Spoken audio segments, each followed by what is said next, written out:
Tonight on Nova, inside an outbreak of Ebola. I was very scared that this could get out of control. We walked through the streets and people were dying. Is this virus a threat to the entire world? I think there's a very real possibility that Ebola could come out of Africa to the West. Nova enters the hot zone with the team assigned to isolate and contain this deadly emerging virus.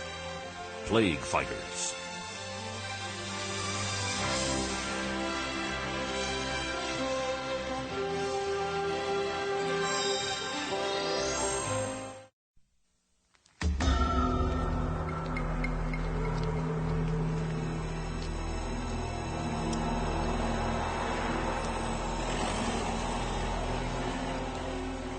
These bodies are too hot to touch. The remains of a disease so virulent, so fearsome, that funeral rites are abandoned and bodies are left for crude mass burials by corpse disposal squads. Kikwit, Zaire, April 1995. One outbreak in one community in one country. But could it become the next plague? We have no protection from these diseases. We cannot be isolationists in our thinking anymore. The world is a small community of nations, and when one coughs, nobody sleeps. In Zaire, they're using quarantines and a public health campaign. The government of Zaire took fresh steps today to stop the spread of a lethal virus. It is a terrifying killer. There is no vaccine and no cure. The survival rate here is 0. Blood and tissue samples taken from the victims are rushed to scientists at the Centers for Disease Control in Atlanta, Georgia.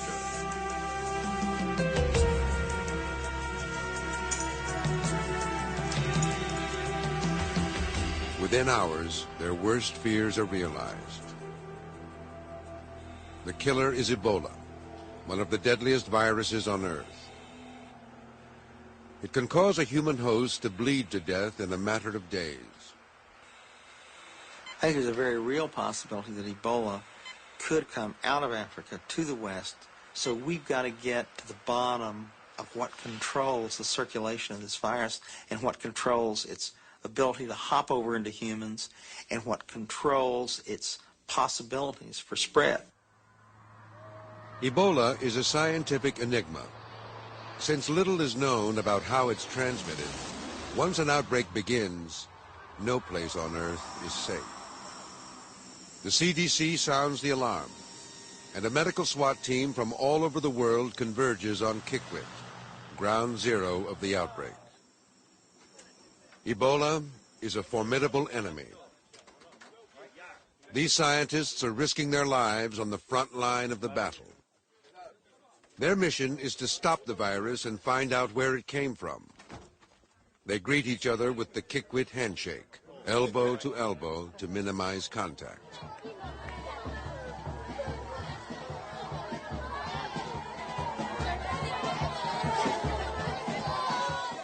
As the scientists make their way from the airport, they find themselves in a city gripped by terror.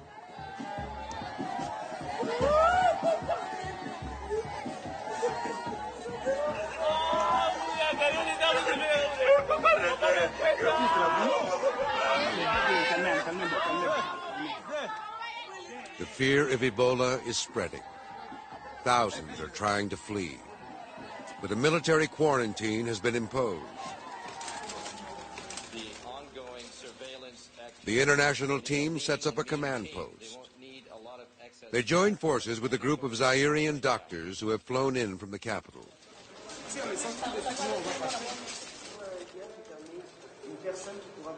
Nous étions très contents de trouver des gens très courageux. We're very glad to meet so many courageous people from abroad. It's what inspires us and encourages us to fight this to the end. Our families were in tears when we left the capital, Kinshasa, to come here because they knew we were traveling towards death. My wife believes in reincarnation, so the first thing she said was, if you die over there, I'll kill you, which wasn't very, didn't carry a lot of weight. And then she says, if you die over there, I will hunt you down through the ages in your future lives and will kill you.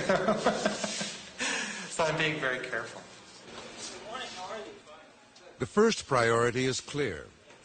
Find every case and isolate it. The only way the epidemic can be stopped. We need to talk about it in terms of forms. An epidemiologist with the CDC, Dr. Ali Khan, establishes procedures for documenting every victim. Missing even a single one could spell disaster. From here because I don't have any form, but you say you know about them. Yes, yes. Well, but they're missing from here because there's no form on that person. Yes. The team fans out across the city to look for new cases. Along the way, they hope to gather information that will help them understand this mysterious virus.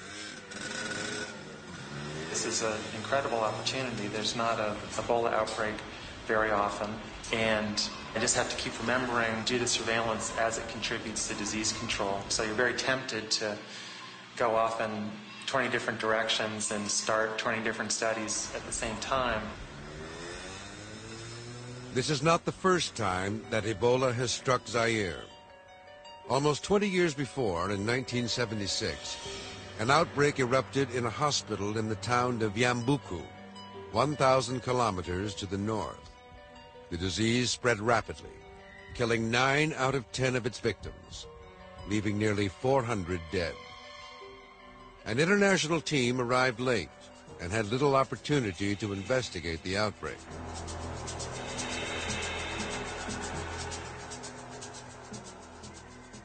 The epidemic was stopped when village elders ordered the temporary abandonment of traditional burial ceremonies, which involved touching the corpse. Instead, they quarantined villages and burned down the huts of the dead. The 1995 epidemic also began at a hospital. When we got there, the hospital was essentially deserted, the major hospital in Kikwit. There was a scattered patient here or there, many of whom had not been fed for days on time. And we walked through that hospital the first night, and it's sort of memories that you retain for a lifetime. The local situation was so bad on the medical point of view that we, at least 2 of us, were involved in the cleaning of the ward. But there were still dead people in the building, and the condition of work was very bad. The safety protection for the worker were absent, or not available for them.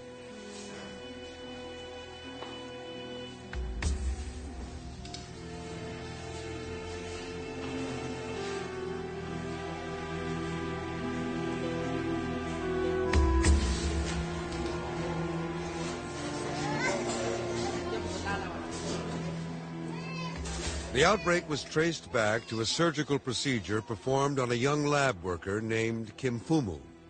3 nurses who had assisted at the operation soon fell ill. Taking no special precautions, fellow hospital workers attended to their needs, washing them and coming into contact with their bodily fluids. Within weeks, 36 hospital workers, doctors, nurses, and attendants had died, and most of the survivors had fled. The government asked Zairian doctors for volunteers to come here. For at least 2 weeks, they didn't find any.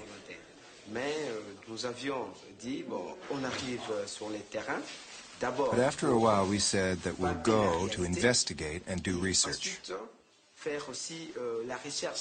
It's at times like this that you can be part of medical history in the making.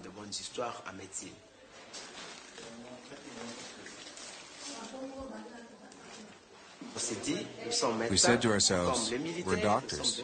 It's like the army. We're soldiers. We'll go and face the danger.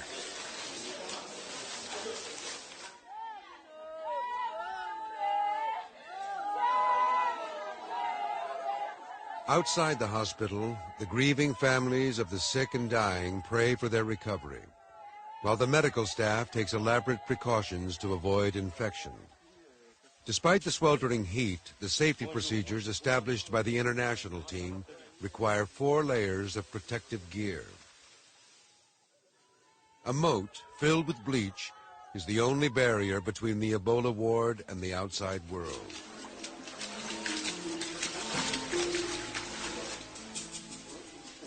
Unlike HIV, Ebola is a hardy virus that can survive outside the human body.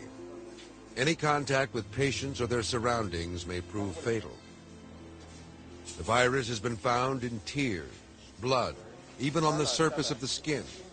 Internally, it attacks the vital organs, often causing massive bleeding inside and out. There is no cure or treatment. Death usually comes within 10 days.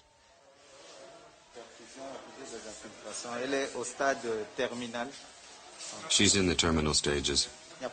There's nothing to be done. There's her husband.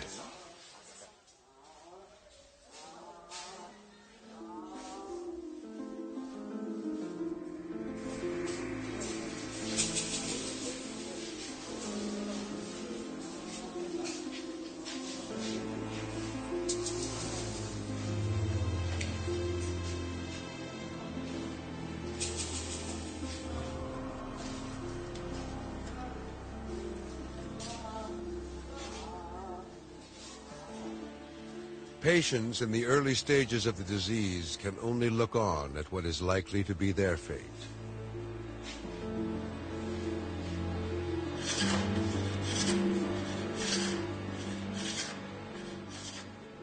This week alone, there have been 52 new deaths in Kikwit.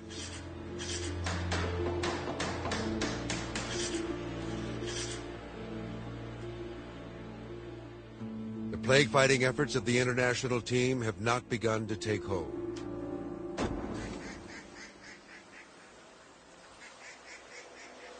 The terrifying effects of this disease were seen for the first time in Europe.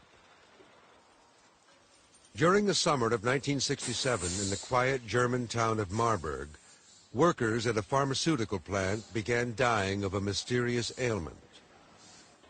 The victims developed a strange rash. Their skin tore easily. The eyeballs filled up with blood. Their faces became fixed, zombie-like. They vomited black fluid and discharged blood from every orifice. From the initial headache to death, 1 week. The cause was a virus, a close relative of Ebola. Lab workers became infected as a result of handling the blood and tissue of African monkeys. No one had seen anything like it. It was a terrible kind of disease because all organs are involved. The liver, the brain, kidneys, all, and it's a failure of every organ taken together, so they suffer extremely. It must have been the same in the Middle Ages, where you don't know what happens and people die and know that they can get the disease from touching.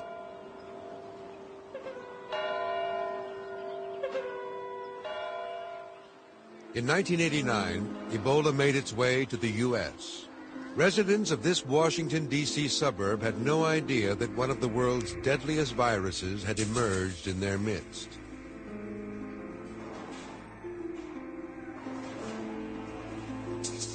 In a primate quarantine unit in Reston, Virginia, monkeys in one of the holding rooms suddenly began to die. Secretly, a military team entered the quarantine unit and killed all 60 monkeys in the infected room.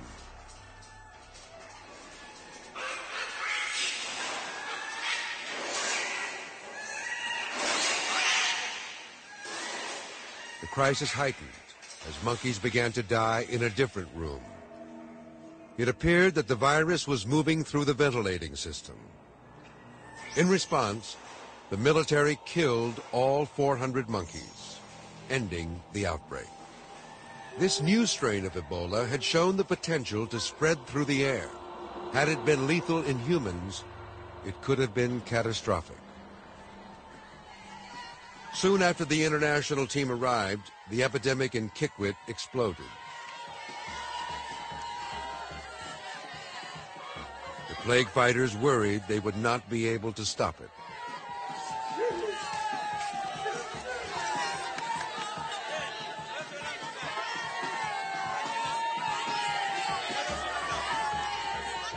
I was actually very scared that this could get out of control. And there was no doubt that when you looked at the distribution of cases, it was just getting bigger and bigger and bigger every week. And that week, actually, there were 70-odd deaths in the community. I mean, you walk through the streets and people were dying. I mean, they were literally everywhere you walked, people they were talking about people dying of Ebola.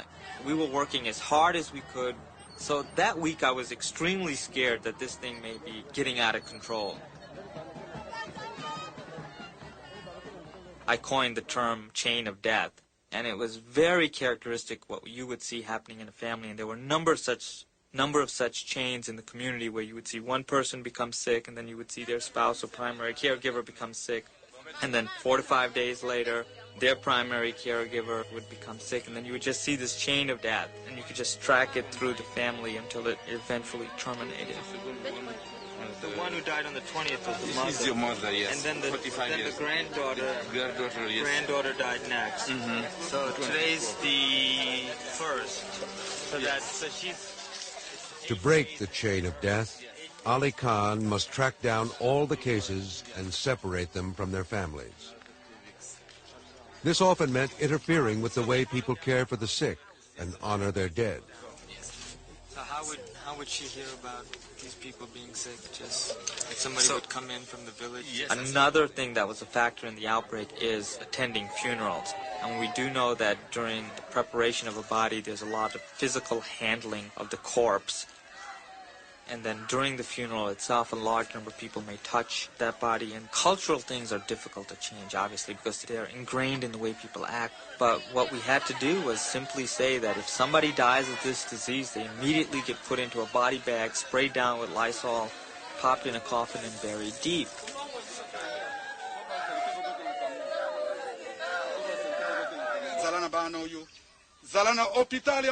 O gods, we ask you to be with us in this hard time.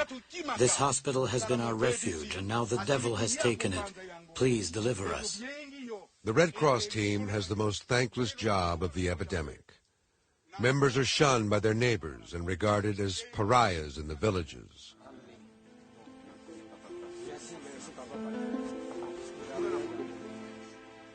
Their visit signals only tragedy.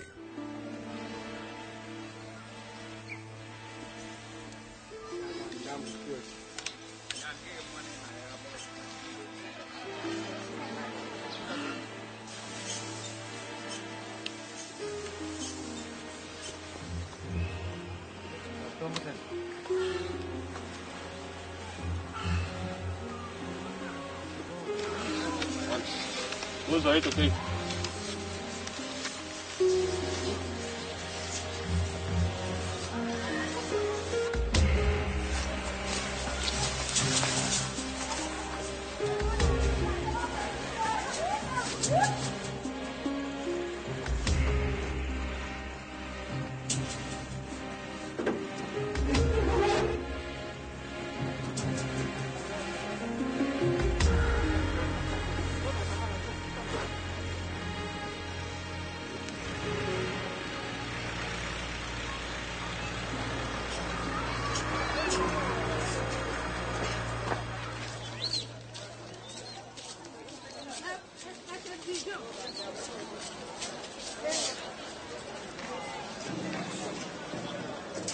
If the Ebola virus were looking for somewhere to spread, it could find no better place than Kikwit.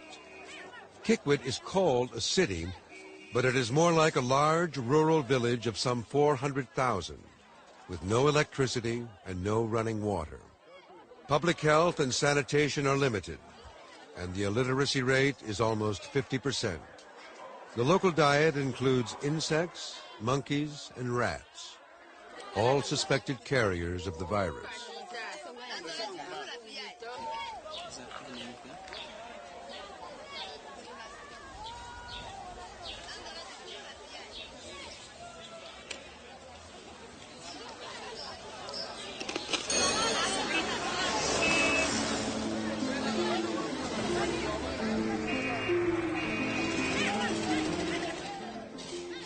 Under these conditions, the international team must somehow get the word out, avoid contact with the sick, or risk death. They organize a street-level education campaign. Banners are put up. The disease that makes your blood flow. This disease has no vaccine and no cure. You must protect yourself. It was very difficult to educate the public because there was no mass media. There's no TV, there was no radio, there was no newspapers. So everything had to depend on using alternative means to educate the community.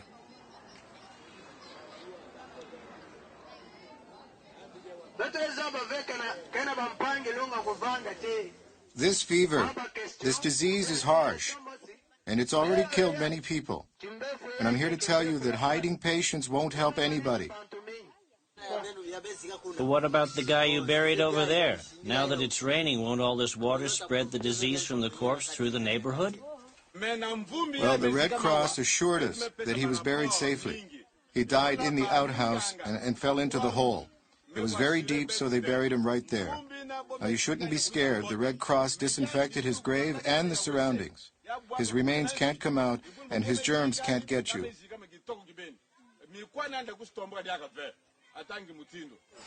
Medical students are sent out into the community to identify new cases before entire neighborhoods become infected. There's only one way to do this in Kikwit, door to door. It looks like no one's home. They're here. They just left when they saw us coming. We're here to get some information. What's all this? I don't understand. Why are you coming to disturb people? We're students from the University of Bandundu. We're doing research. We want to know if anyone here is sick with Ebola. This is not right. I'm innocent. I don't know anything about it. I worked with the medical students here in town, and the stories that I'm hearing, it seems very natural to me of the stigmatization, including the story of someone being killed because he was from Kikwit and was thought to have had contact. So it's natural to me that if you say to someone, tell us if you have Ebola, and we'll take you away from your family and put you in the hospital where you'll likely die and no one will want to visit you. So certainly people don't want to tell you because of the stigma. But hospitalizing the sick is the only way to stop the disease. In the Ebola ward, Dr. Mupapa's team provides whatever human comfort they can, knowing few, if any, of their patients will survive.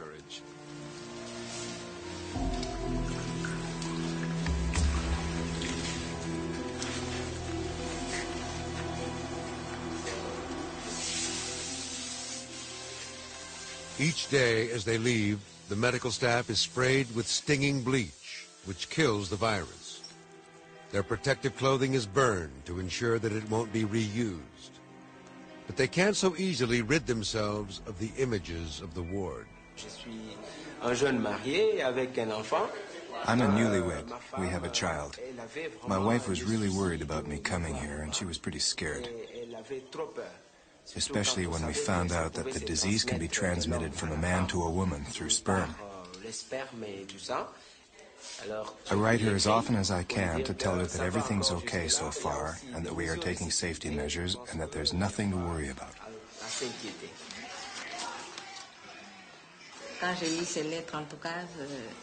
When I read his letters, I feel better, but even so, my heart is heavy. I will only be happy the moment he returns home.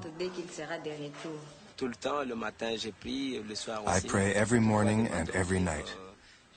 I'm really convinced that I'll return to Kinshasa alive. That's truly my most ardent wish.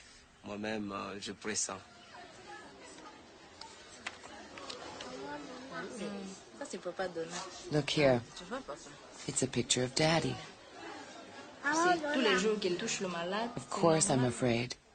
He's touching sick and dying people every day. I'm terrified he's going to catch it. This is a disease that is merciless. I pray to God that he doesn't get sick. I'm convinced that he won't get sick. I'm sure of that now. Yet, people are still getting sick and still dying, though fewer this week than last.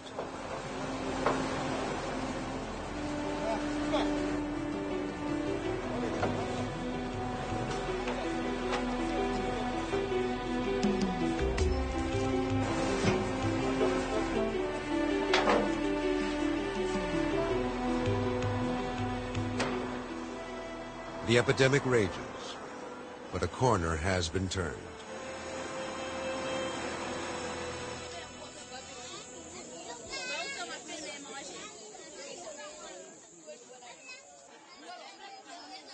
As night falls, the hit movie in Kikwit is a video called Ebola.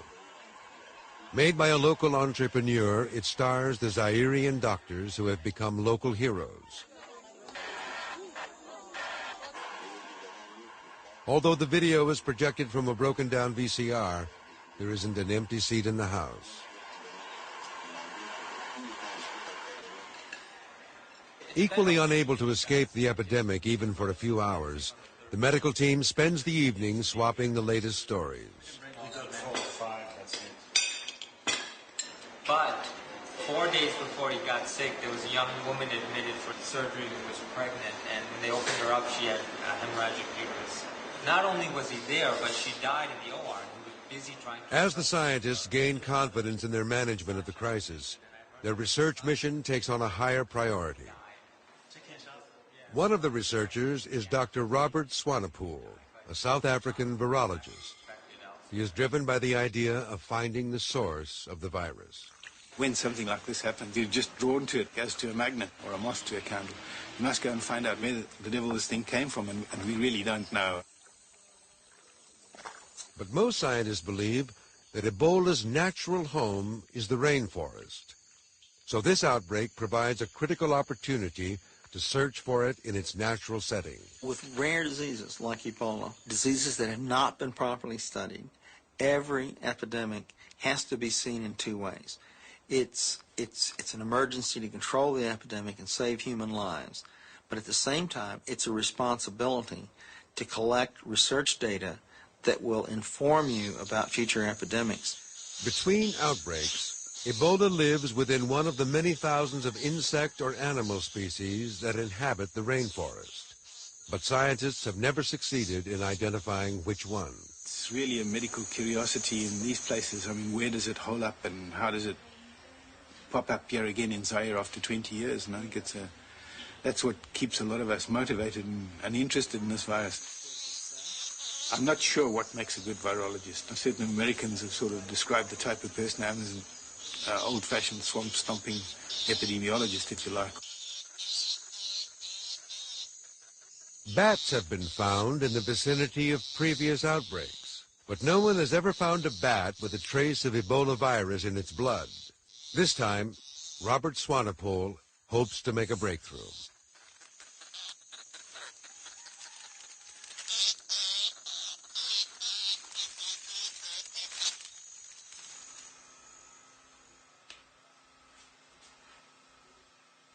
Only when the natural host is identified will it be possible to predict where the virus might strike next. In each new blood sample is the possibility of an answer. But what happens when the virus makes its move from its animal host to a human being? What is its lethal strategy? Blood samples at different stages of the disease are collected by Dr. Pierre Rollin. We know nothing on Ebola because during the 76 outbreak, only few blood samples were taken. So our hope in this outbreak is to get enough sample from patients at different periods of the disease. An outbreak every 20 years is not like working with a serial killer that have the same pattern all the time. The priority is to try to stop the outbreak first and then collect as much specimen that you can so you can learn something.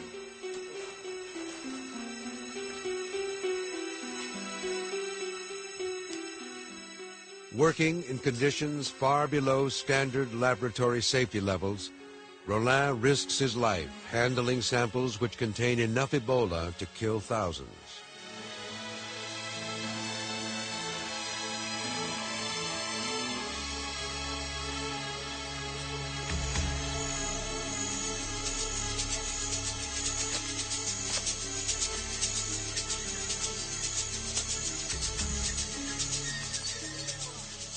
Kikwit is still under siege.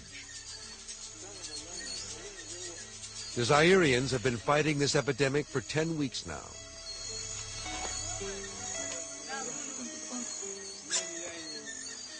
More than 200 people have died.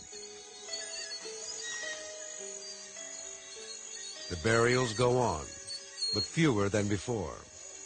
The number of new cases continues to drop. Every victim has been traced. The chain of transmission well documented. The end is in sight.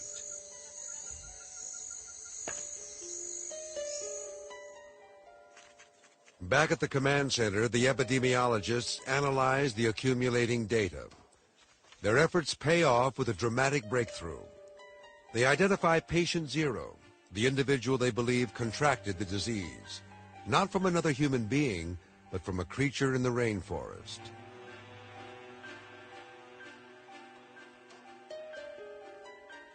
All the cases have been charted on a timeline, tracing a path of destruction back to this very first known victim.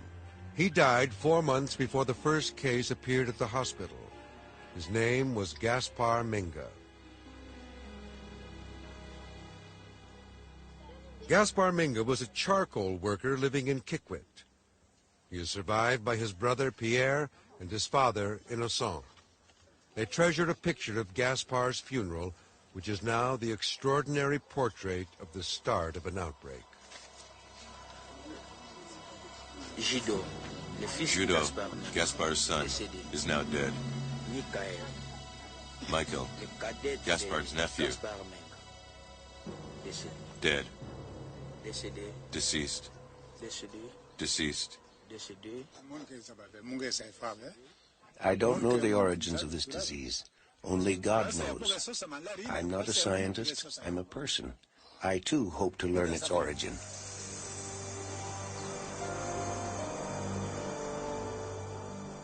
Somewhere in this vast forest lives an organism which harbors the Ebola virus. Now the international team can narrow down their search to the area surrounding Gaspar Minga's home and work. What we have, probably, is a disease that occurs in nature and very accidentally transfers to a human being. Now, what we've done is to try and follow the so-called index case, the first person who was infected, and who essentially was the beginning of this terrible epidemic. They trace Minga's steps back to his last working place. This is a charcoal pit. It takes 3 months to do the entire process at one charcoal site, for which the man earns 15,000 zaires, which is about $3. 3 months hard work. The gentleman who was the index case here had nearly completed this pit. Rather sadly, he left over here his hoe in the tree and a little bundle of cloth. And of course, nobody will touch that now.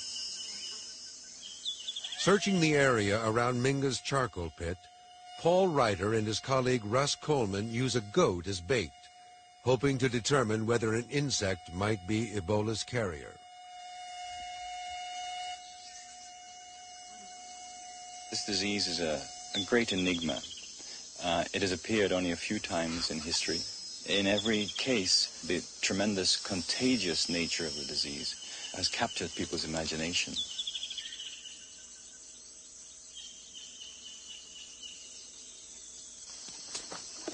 When this whole expedition began, the safety issues were discussed at great length. There's certain behaviors that could put us at risk. We're out here now, and we're collecting insects, and it's a remote possibility. We're trying to avoid any bites or anything. We wear insect repellent. We've got our clothes treated with permethrin to keep them off. So we're trying to minimize any of that risk.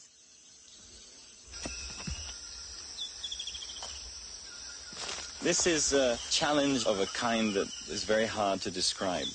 Of course, there's human tragedy involved, and we would like to think that the work that we do will help alleviate that kind of tragedy in the future. It's natural history in its most vibrant form. We're looking at all the creatures of the forest and trying to understand how they interact in this one particular way.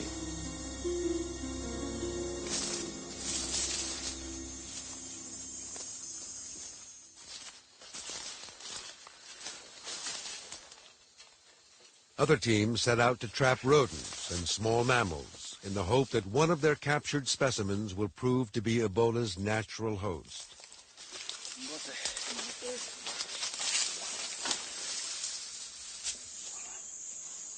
Breakfast is served. They turn their field camp into a laboratory as they prepare to measure and dissect their samples.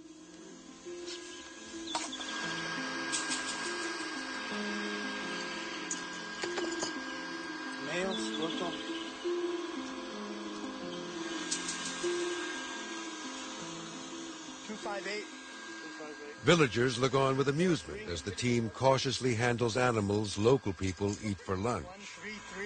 Many people have looked at specimens in prior outbreaks, and no one has found anything yet. So I suppose from that point of view, it means that our chances of success are slim. But on the other hand, if no one ever looks, no one's ever going to find. So we keep our fingers crossed, and we think that we're the ones that are going to find it.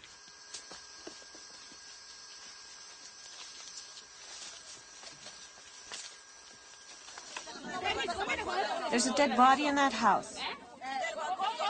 I asked you yesterday if anyone was sick. You said no. Back in town, a crowd gathers. The medical students have found a new victim. To them, Ebola means bleeding. If they aren't bleeding, they're not sick. Now we find a dead body. The education campaign has turned out to be a double-edged sword. No longer mourned in traditional ceremonies, some victims are abandoned by their families, who fear any contact may prove fatal.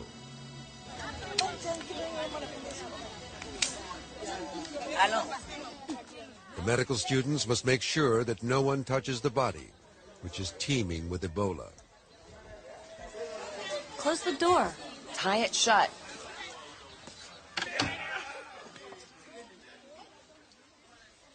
Aware of the risks, but not equipped to handle them, they are forced to improvise. Wait.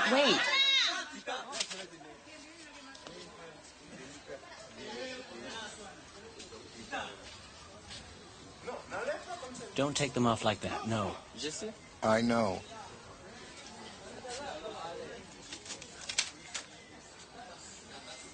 Put them over there in the hole. No, we should burn them. Just take them and throw them over there. Yes, I know it's dangerous. Throw it in the hole. It's deep enough. It's dangerous for the kids. No. It's deep enough. Can't we burn them?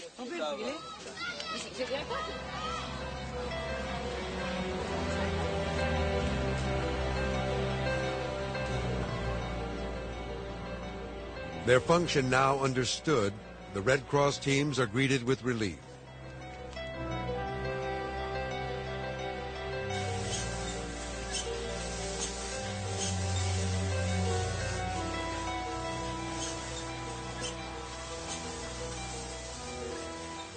Elaborate funeral rites have given way completely to chillingly efficient disposal.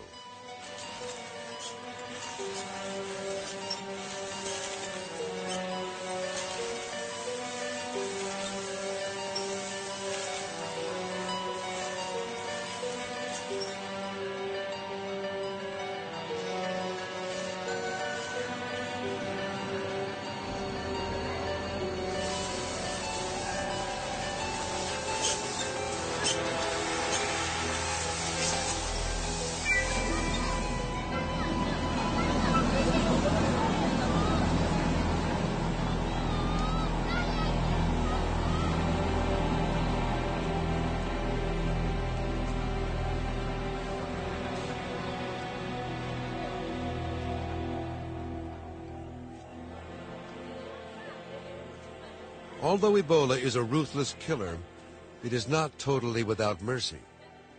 The medical team now finds that 1 in 5 patients are still alive. They survived Ebola. These convalescents no longer show symptoms of the illness, but they are still confined to the hospital because the virus remains in their blood and can be transmitted through bodily fluids. No one knows how these patients developed a strong immune response, the antibodies that saved them.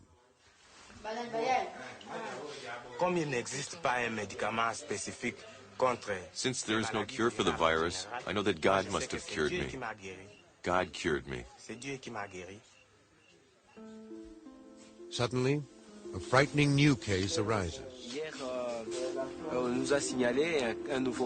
Yesterday we admitted a new case, one of our nurses. She's here in the emergency ward now, and the clinical diagnosis is Ebola.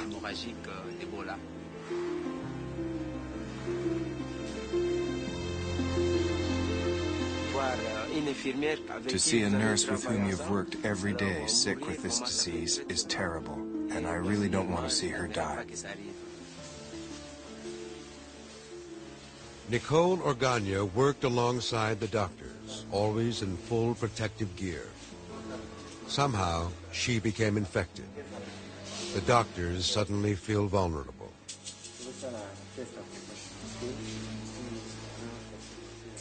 The Zairian physicians devise a plan, one that is experimental.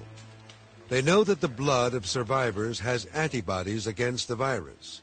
They reason that if they transfuse Nicole with that blood, perhaps those antibodies will save her. They take Nicole's blood to type it.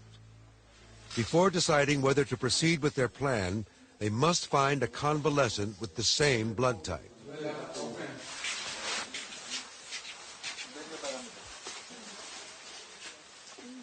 A few last cases show up in the isolation ward.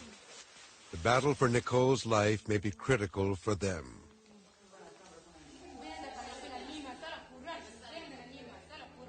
As they go about their rounds, the Zairian doctors know that with each passing hour, Nicole's chances for survival decline. Even as they help other patients, the doctors become increasingly convinced that they must execute their plan to save Nicole and perhaps these final few patients as well. The foreign members of the team are against the treatment.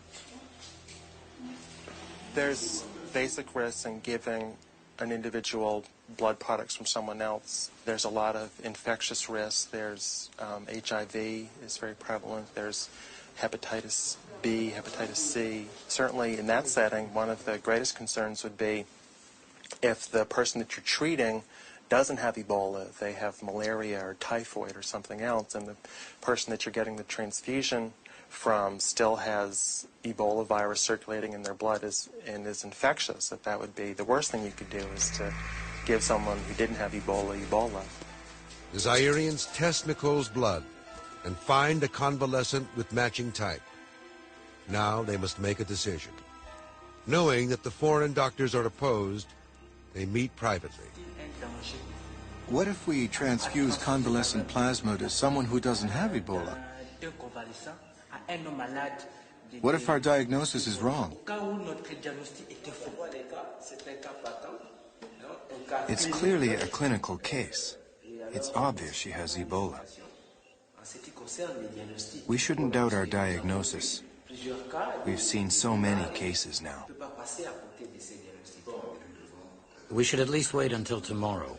In the meantime, let's present and defend our position in front of the scientific community. What do you think?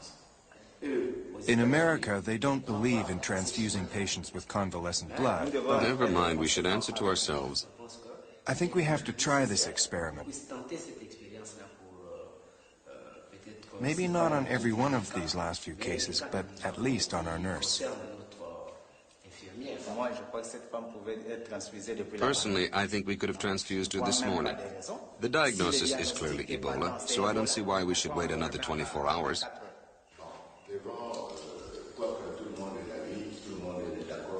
Okay, I think we all agree that we do the transfusion.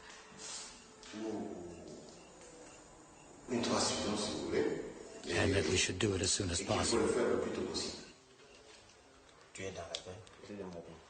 Their decision made, the doctors approach a convalescent patient whose blood type matches Nicole's. He agrees to cooperate. Without involving the foreign doctors, they collect his blood and get ready to transfuse. They have the resources only to do a quick AIDS test. Nicole runs the risk of contracting any other disease that may be in the donor's blood. The cure may kill her.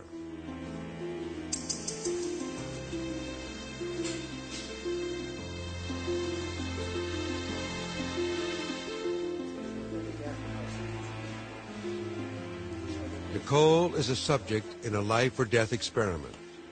Similar procedures with animals have failed in the past. The doctors ask her to sign her consent before they proceed.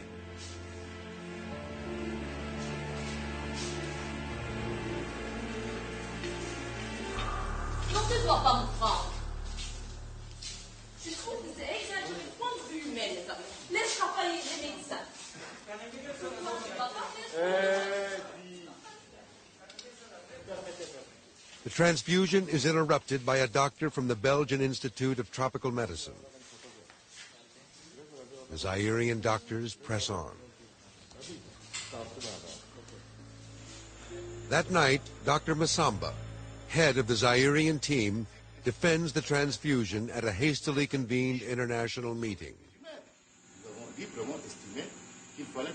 We felt compelled to try something new. There is no treatment. Tell us if there's something else we can do and we'll do it. But we all know there's nothing. That's why we did the transfusion. We asked our nurse if she wanted us to do the procedure, and she consented in writing. As for transfusing whole blood, we simply don't have the means here to sterilize human plasma. We felt compelled to try something. Now we'll just wait and see what happens. Everyone waits to see whether Nicole will pull through. The tension is palpable.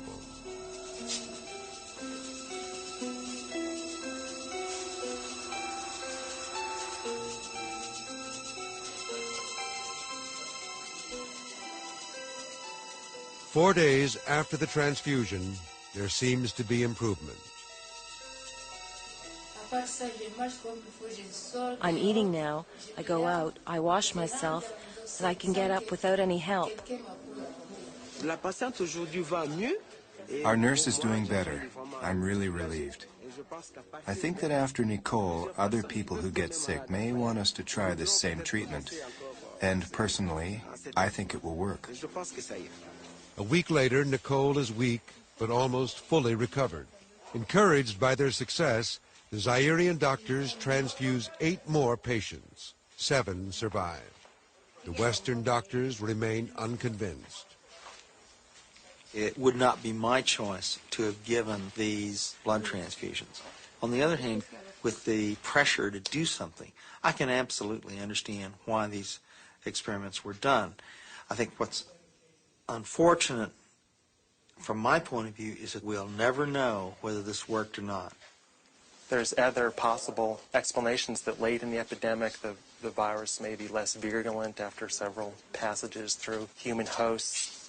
There's a possibility that late in the epidemic, people were having less exposure, that there was some awareness, so people were being more careful, so they were getting smaller viral loads when they were getting infected. So the ideal thing would have been to have one group get the transfusions and have one group not get them or get a placebo transfusion. Unfortunately, it's not something we can study in humans. You certainly aren't going to give someone Ebola to do a trial like that. And we have to wait for an epidemic situation to do that. The transfused patients are the last in the ward. No more cases appear. The epidemic is over. 316 people had become infected with Ebola, and 244 of them had died.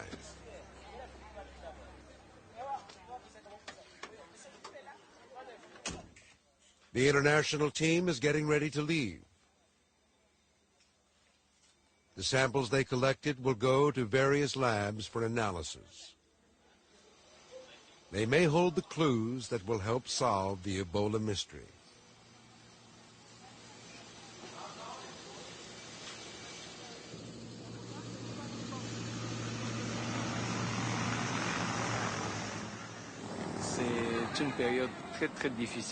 It's a very, very difficult and critical period.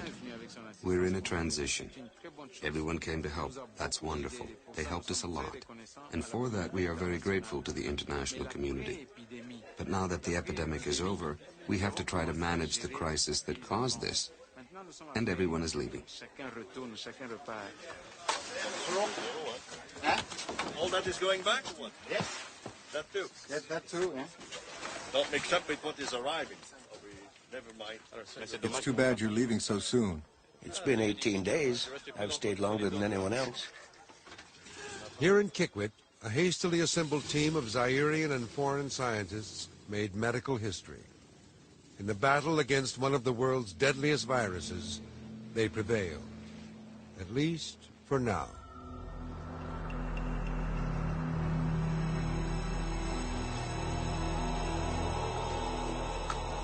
After the scientists have come and gone, after the media has come and gone, Kikwit is back to what it was before. When you have communities living in abject poverty, exposed to all the diseases are going to recur, and they'll keep on recurring, and we have to turn our attention to that. At this point, I put my money on the bugs.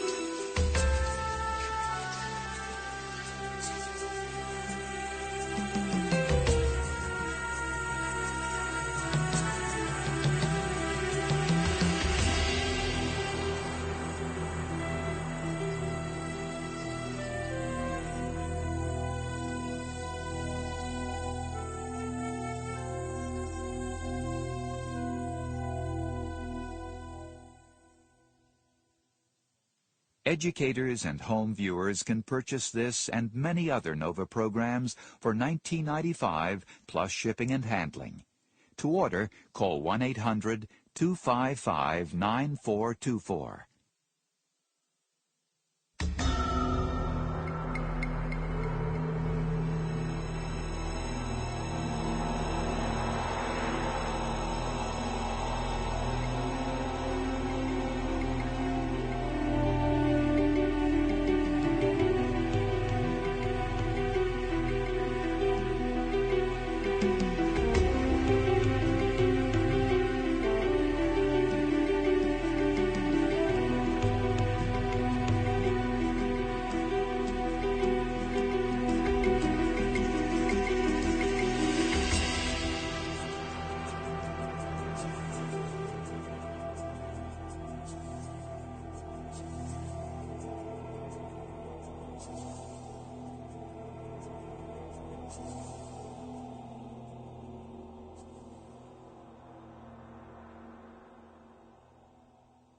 NOVA is a production of WGBH Boston. Tonight on NOVA, inside an outbreak of Ebola. I was very scared that this could get out of control. We walked through the streets and people were dying. Is this virus a threat to the entire world? I think there's a very real possibility that Ebola could come out of Africa to the West. NOVA enters the hot zone with the team assigned to isolate and contain this deadly emerging virus. Plague fighters.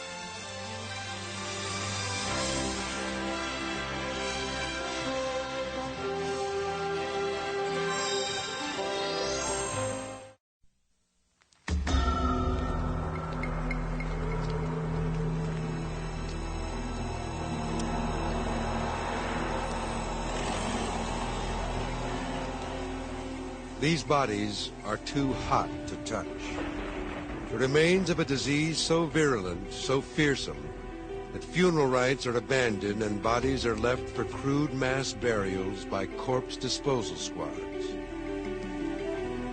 Kikwit, Zaire, April 1995. One outbreak in one community in one country.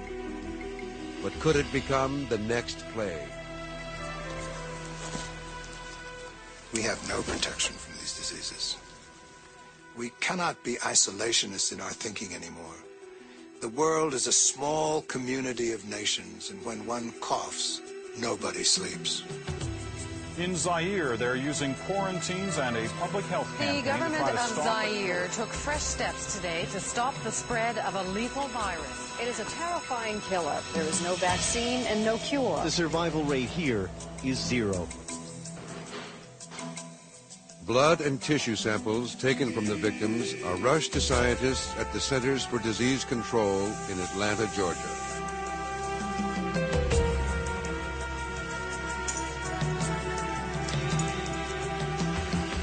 Within hours, their worst fears are realized. The killer is Ebola, one of the deadliest viruses on Earth. It can cause a human host to bleed to death in a matter of days. I think there's a very real possibility that Ebola could come out of Africa to the West, so we've got to get to the bottom of what controls the circulation of this virus and what controls its ability to hop over into humans and what controls its possibilities for spread.